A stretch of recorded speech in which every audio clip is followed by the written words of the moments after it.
The idea of being controlled by forces outside oneself is one of the most upsetting things I can think of. Zach Cregger, if his film Weapons is anything to go by, apparently agrees. There will be spoilers in this video, so if you haven't seen Weapons yet, feel free to click away. Much like Cregger's previous film Barbarian, this is one that plays better the less you know about it going in. The alarming nature of Weapons, beyond just the way it deals with the dark subject of missing children, is the way it immediately hints at something supernatural and cryptic right at its first scene. The kids don't just go missing, they all go missing at once in the same way, all with the same strange ritualistic mannerisms. This is the catalyst for the film, and it's a great one, as it defies any precedent in horror film storytelling. Much like Barbarian, the explanation as to what's happening in Weapons is actually pretty simple. Not only that, but the movie, once its labyrinthian story is set straight in its final act, is actually pretty typical horror fare. Much like Dario Argento's Suspiria, the revelation here is a common sense one, and the film only holds us off from realizing it by portraying the witchcraft involved out of context.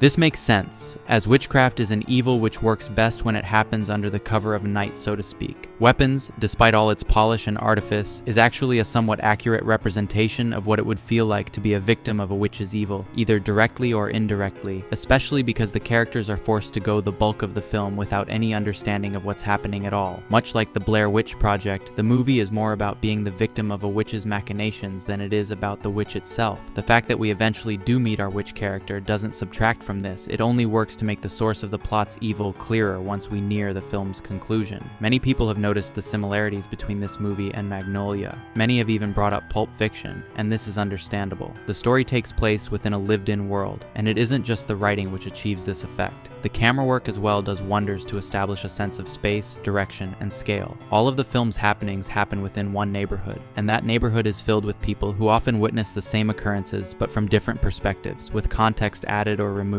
and with differing motivations which clash and contribute to one another. I wouldn't say that Weapons is an especially deep film, but it is an incredibly clever one. I wouldn't say Magnolia or Pulp Fiction are deep either, but as exercises of storytelling craft, all three films are masterpieces. I would even go as far as to say that Weapons' ending is more meaningful than the Raining Frogs ending of Magnolia. And while it might not have the gravity of Jules' turn to God at the end of Pulp Fiction, it does have much more of a driven narrative and tonal push toward its conclusion. And the humor in the end takes much more of a risk in daring to be this broad and slapstick. Cregger's background in comedy here is evident, just like it was in his last film. Another element here, though, which is evident, is Cregger's care regarding the very basics of time and space. Much is said and written about Tarantino, but one thing I rarely see addressed is his ability to ground his characters and moments in a world with very tangible space, distance, and presence.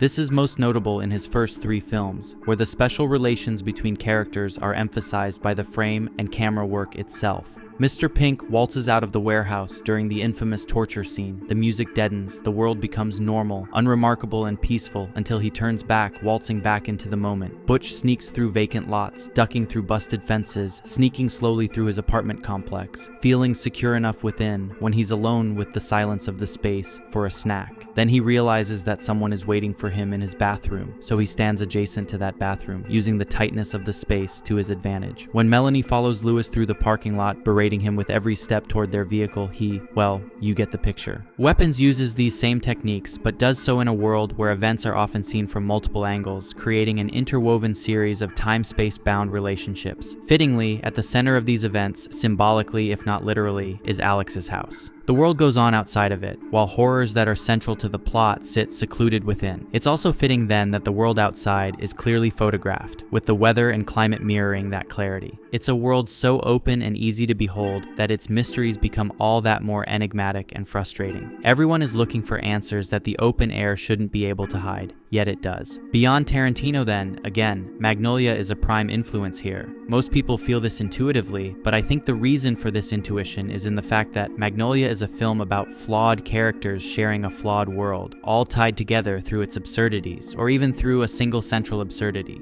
Magnolia places this absurdity near the film's conclusion. Weapons places it at its very opening. In either case, the characters' prickly personalities are interwoven with one another, for better or worse, creating a tapestry of a film, one which, in the case of Weapons, almost works better as a character study than it does as a horror film. Maybe this is where the film does actually earn itself some very real depth. Less so in than the allegory of the witch herself, and more so as a tale of various minds as they struggle through the same shared trauma. The confusion and tragedy of it all is only a jumping board for the confusion and tragedy of who they always were, the circumstances now only bringing it out, destroying or redeeming them in the process. Given though that the structure of the film does eventually lead not only to the witch reveal, but to a lengthy segment displaying the logistics and character of it all, what thematic importance could this all serve? I've been thinking about this for a few days now, and I think I've come up with an answer satisfying enough, at least for myself. Just like the characters bring themselves and all their little personal trappings into the plot, the witch, in order to manipulate said characters, needs something personal of theirs to tie her spell to. Because of this, their individuality becomes paramount to the plot and themes yet again. But whereas outside of the machinations of the witch herself, their individuality, with all their merits and demerits, is only their own. The activities of the witch, her spellcraft which molds their behavior to her liking, then becomes that which destroys their individuality, emptying them of it and replacing it with her own will. In other words, the film is one about individual will, and how it is subverted by the unseen will of others. Much like other conspiracy horror films, Cure and Hereditary being two which come to mind, the perceived will of the characters falls defenseless against the hidden will which, when given the proper elements, can command them without effort. By giving us these characters, giving us their personalities, and laying out their compendium of flaws and virtues, we have a lot to contrast against what they become when under the witch's spell. Not only that, but there's also a lot to consider in regards to what it means to be an individual human.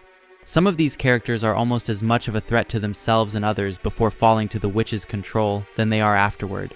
In other words, as individuals, we aren't perfect, we're not even necessarily good, but at least we have the freedom to try to be.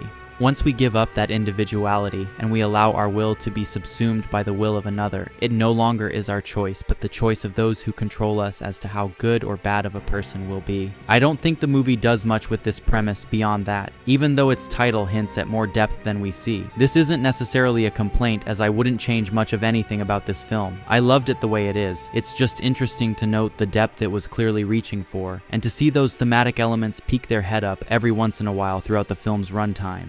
Unlike something like A Clockwork Orange, which nails these themes of the flawed aspects of free will, Weapons only touches on them briefly. In a way, this keeps the film relatively lightweight, but in a way where the buoyancy of it adds to its charms. The success of Weapons, especially considering its modest budget, is a good sign that nuances of this sort, within filmmaking and writing, really can be appreciated by a mass audience. That clearly has to be the case. While the movie is very scary in parts, and does have some spectacle in terms of humor and violence, there otherwise wouldn't be enough of this stuff here to please people who are completely mindless. Audiences are often much more clever than people give them credit for. They're not the mindless automatons that Hollywood and marketing agencies expect them to be. Sometimes, and this is joyful for me to say, they break through their programming. Oh no.